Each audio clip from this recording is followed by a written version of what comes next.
Okey, untuk DIY kali ini, Syal akan share dengan anda semua macam mana nak buat lampu laman untuk konsep Citra Etnik Melayu.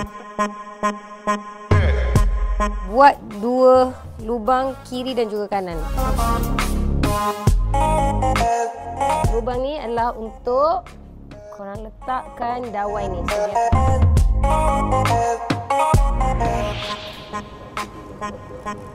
So dah siap dah. So apa yang korang kena buat, just ambil pemutar skru ni and ikut je yang dot-dot ni. Okay. So for the next step, Syah akan spray tin ni. Okay. Alright, okay, dah siap dah lampu laman. Ha.